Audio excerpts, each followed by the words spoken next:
మొన్న కొడంగల్లో ఒక మీటింగ్ జరిగింది. ఇదే రేవంత్ రెడ్డి ఏమంటాడు, ఇక నా పని అయిపోయింది, ఇక దగ్గర పడ్డది, నన్ను కాపాడుకుంటారో కాపాడుకోరో, కొడంగల్ గెలిపించి వీళ్ళు మొత్తం నన్ను గెలిపించేసి కొడంగల్ని రాష్ట్ర వ్యాప్తంగా చాలా ఫేమస్ చేసిర్రు. ఈ సరు ప్రక్రియకు సంబంధించిన కొన్ని కామెంట్స్ అంటే ఆయన ఏం చేస్తాడు అంటే ఎకరాల లెక్క కొని బకరాలకు అమ్మొద్దు అది అని చెప్పేసి ఏదో మాట్లాడాడు కొద్దిగా. ఇదంతా ఏంటి, దేనికి సంకేతం అంటారు?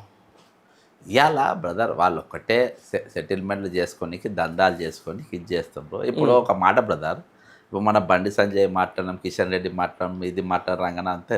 అంటే ఈరోజు ఈ తెలంగాణలో నడుస్తున్న ఈ దోపిడీలా ఎట్లెట్ల దోపిడీ మాది చేసుకొని ఏమన్నా అంటే ఇలా రేవంత్ రెడ్డి ఏమన్నా అంటే మీ మీద కూడా ఎలాంటి చూపించే పరిస్థితి వచ్చింది, మీ ఉన్నప్పుడు ఎట్లున్నది అనే పరిస్థితి వచ్చింది. ఇలా నడుస్తుంది అదే కదా, అదే దందాలు అవే నడుస్తూ ఉన్నాయి, అంతకుమించి ఏం లేదు, అదే అంటున్నాం. ఇప్పుడు మొత్తానికి మళ్ళీ ఒకసారి బ్యాక్ టు కాంగ్రెస్. నిన్న మందుల సామ్యులు గారి వ్యాఖ్యలు మీరు వినుంటారు, తర్వాత దానికి కౌంటర్ రాజగోపాల్ రెడ్డి గారి వ్యాఖ్యలు కూడా వినుంటారు. ఏదైనా పంచాయతీ బ్రదర్ అక్కడ ఒరిజినల్గా ఇప్పుడు నేను 34 ఏళ్ళ కాంగ్రెస్ పార్టీ, నా రక్తం చూసినా కాంగ్రెస్ వస్తుంది. ఇవాళ పార్టీకి వెళ్ళి బయటకు వచ్చినా నేను వేరే పార్టీ జాయిన్ కాను. మందరస్వామి ఎవరు కాంగ్రెస్కి ఎందుకు తీసుకొచ్చి టికెట్ ఇవ్వాలి? ఎంతమంది కార్యకర్తలు ఉన్నాక తుంగతుర్తిలా ఎంతమంది కాంగ్రెస్ వాళ్ళు ఉన్నారు? రాజగోపాల్ రెడ్డి ఇప్పించిన అంటుండే కదా. అవునా అబ్బాయి, ఇలా ఆయన తిట్లబడుతుంది కదా దానికోసం అంతే కదా. ఇలా మీరు నిజమైన కార్యకర్తలను వదిలేసి కాంగ్రెస్ వాళ్ళ తిట్టా, నేను కాంగ్రెస్ తిట్టా. అవును, ఇవాళ నాకు ఫ్రీ వచ్చింది కదా ఎమ్మెల్యే. అసలు బీఆర్ఎస్ పార్టీలు ఉంటే ఒక చైర్మన్ అక్కడి వరకే, ఆయన చాలాసార్లు చెప్పిండు వాళ్ళ 5,000 ఇచ్చు, వీళ్ళ 5,000 ఇచ్చు. ఓసారి మన ఈ ఒక సినిమా చేసి శరణం గచ్చామి సినిమా మురళన్న, ఆయన నాకు డీజిల్ పెట్రోల్ ఇచ్చు అని అట్లా చెప్పుకునేది ఆయన. అదేందా ఇవాళ ఈ వాయిస్ ఎట్లా పెరిగింది? రాజగోపాల్ బ్రదర్ దీని వెనక ఉన్న రాజకీయము, రాజగోపాల్ మంత్రివర్గ విస్తరణ ఉండే, ఆయన హోంమంత్రి ఆశిస్తున్నాడు. రాజగోపాల్ రెడ్డిని తిట్టిపిచ్చింది రేవంత్ రెడ్డి, అందులో డౌట్ లేదు. ఈయనతో మందుల సామ్యంతో తిట్టిపిచ్చిన వాయా మీడియా చెప్పించి ఆయనను తిట్టిపిచ్చిండు, అన్నతమ్ములను ఇది చేపించే ప్రయత్నం చేసిండు. నేను అనేది ఏంటంటే ఇవాళ నిజమైన కార్యకర్తలు పకీర్గాన్ లెక్క తిరుగుతున్నారు. నిజమైన కాంగ్రెస్ కార్యకర్త రోడ్లపైన పకీర్గాన్ల లెక్క తిరుగుతున్నాడు. బతికొచ్చిన వాళ్ళు బల్బు మాటలు మాట్లాడతారు మీ పైన. ఇవాళ కాంగ్రెస్ కార్యకర్త ఇవాళ రాజగోపాల్ రెడ్డి గారు నా బాగా క్లోజ్ రాజగోపాల్ రెడ్డి గారిని ఆయన మాటలు నేను కూడా బాధపడ్డా. అదే నీకు నిజం ఒరిజినల్ కార్యకర్తను పెట్టుకుంటే ఇవాళ ఎంత పరిస్థితి రాకుంటుంది.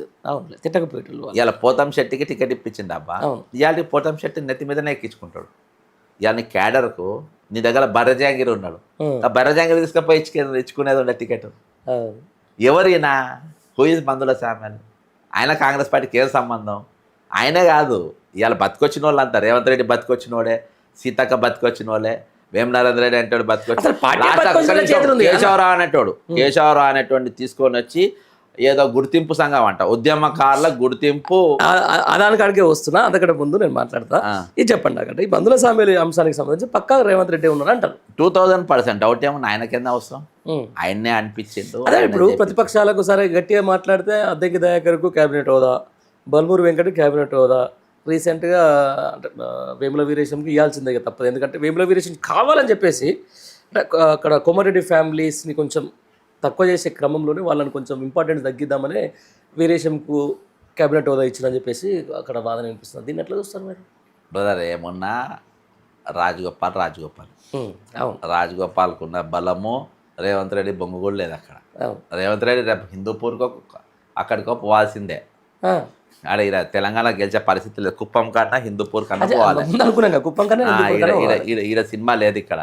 నువ్వు ఎవరి జిల్లాలో ఎక్కడ పుల్లబెట్టినా వాళ్ళ జిల్లాలో వాళ్ళు పవర్ఫుల్లే, అర్థమైందా? అక్కడ రాజగోపాల్ పవర్ఫుల్లే, నువ్వు మెదక్ పోతే దామోదర రాయలసీమ పవర్ఫుల్లే, నీకు ఎవరు కట్టాల మా వరంగల్ పోతే కొండ సూర్యగా పవర్ఫుల్లే. ఏమైనా మీరు అందరూ రాజకీయ సంచార జీవులు. ఎవరు?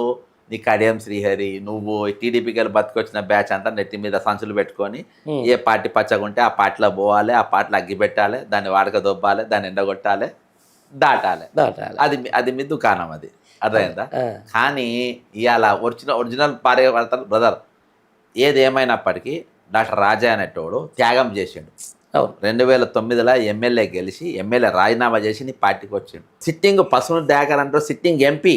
ఆ ఎంపీని గోసి వీళ్ళ బిడ్డకి బీఫామ్ ఇచ్చి పైసలు ఇస్తే ఇద్దరు అవి 2 ఎత్తుకొని కాంగ్రెస్ కూరుకొచ్చే.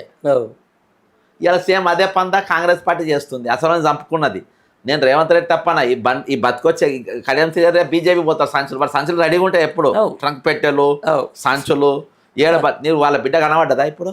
బతికొచ్చిన ఎంపీ చామల కిరణ్ కానీ, లేకుంటే కళ్యాణ్ శ్రీగారి బిడ్డ కానీ, ఆమె పేరు నేను దియ్య కానీ, కళ్యాణ్ శ్రీగారి బిడ్డ కానీ, ఈ బతికొచ్చిన ఎంపీలు ఏమైనా జంతర్ మంత్రంగా కనబడ్డారా? యువకులేనే. ఎందుకు కనవాలి? నరేంద్ర మోదీ తిడతారు, మేము ఎక్కడ పోతామో, మా సంచులు మా ట్రంక్ పెట్టెలు పట్టుకొని నెట్టి మీద పెట్టుకొని తిరుగుతూ ఉంటారు సంచార జీవులు. అర్థమైందా? రాజకీయ అందుకని ఈ జీవులతో అన్ని పార్టీలు జాగ్రత్తగా ఉండాలి. ఈ జీవులతోని నేను ఎందుకు చెప్తున్నా అంటే ఉట్కాయించి ఇటువంటి కొన్ని తప్పిదాలు చేయబట్టి ఇవాళ ఆపోజిషన్లా ఉన్నటువంటి పరిస్థితి అసలు చంపుకొని. అర్థమైందా? వీడు చాలా డేంజర్ గాడు. ఎవరు? మిస్టర్ కళ్యాణ్ శ్రీ అంటాడు. ఒక బట్ట కాల్చి వేసి ఆయన పిచ్చోని చేసిండు. ఆయన రాజా తట్టుకున్నాడు. లైఫ్ బర్బాద్ చేసింది కదా. కొండ సురేఖ గారు కూడా అదే మాట్లాడారు. కొండ సురేఖ గట్టిది ఇంత పోయి అంతదా ఆ సంగతి తెలియదు. ఇంకా రేవంత్ రెడ్డి కూడా అంతది అవసరం అయితే. కొండమూలోడు మామూలోడు కాదు. ఇవాళ చెప్పట్ల అట్లా ఉన్నాడు. కానీ మేము చూసినాం కదా అబ్బా, వాళ్ళు ఇవాళ ఆయన హెల్త్ బాగలేదు, హెల్త్ కండిషన్ బాగలేక ఆయన కొండ సురేఖ రేవంత్ రెడ్డినే ఇంట్లో పోయి దాన్ని వస్తుంది. వాళ్ళు వీళ్ళు కాదు. She very powerful. ఆయన చేసిన ఒక రాజకీయ తప్పిదం ఏంటంటే 2010లో రాజశేఖర రెడ్డి చచ్చిపోయినాక ఎమ్మెల్యే పదవి రాజీనామా చేయకుంటే ఇవాళ ఆయన చీఫ్ మినిస్టర్ అన్నాను, పీసీసీ ప్రెసిడెంట్ అన్నావు. చాలా పవర్ఫుల్. నేను చెప్తున్నా పెద్ద పొలిటికల్ సూసైడ్. నేను అన్న ముళ్ళతో 2008 ఎవరన్నా మీకు ఐడియా ఇచ్చిందని. జగన్ తోటి వెళ్ళిపోయింది కదా. వెళ్ళిపోయాను. అరే మంత్రి అయి ఉండేవాళ్ళు మంత్రి పదవి రాజీనామా చేస్తారబ్బా? ఆయన చచ్చిపోయింది, అయిపోయింది. మంత్రి పదవి రాజీనామా చేసిపోతారా? మళ్ళీ ఎమ్మెల్యేకి రాజీనామా చేసినావు. అక్కడ దాకా ఆక ఉప ఎన్నికలు పోతే ఓడిపోతే ఖతం అయిపోతుంది. ఇలా కళ్యాణ్ శ్రీ అనేటువంటి మాట్లాడాల్సి వస్తుంది. శ్రీహరి ఎంత, శ్రీహరి స్థాయి ఎంత అబ్బా, పెద్ద డాఫర్ గాడు. అర్థమైందా? కాబట్టి అట్లా ఉంటుంది కాంగ్రెస్ పార్టీలో. ఈరోజు నిజమైన కార్యకర్తలు ఒత్తుకున్న వాళ్ళు తప్పది. ఇక రాజగోపాల్ రెడ్డి గారు ఆయన స్టేట్మెంట్ ఆయన ఇచ్చుకోవాల్సి వస్తుంది. నేనే టికెట్ ఇప్పించిన అధికారంలో ఉండి కూడా నీ పక్క కార్యకర్తలు మాట్లాడలే కదా, నువ్వు మాట్లాడాల్సిన అవసరం ఏముంది? ఏమున్నా కానీ బ్రదర్ ఒకడు అన్నం పెట్టి మర్చిపోయినా తిని ఇవాళ నేను రాజశేఖర రెడ్డి ఫోటో ఎందుకు పెట్టుకుంటా? నన్ను హైదరాబాద్ తీసుకొచ్చింది కాబట్టి పెట్టుకుంటా. ఆయన బతుకుంటా ఎవడన్నా చూస్తారా?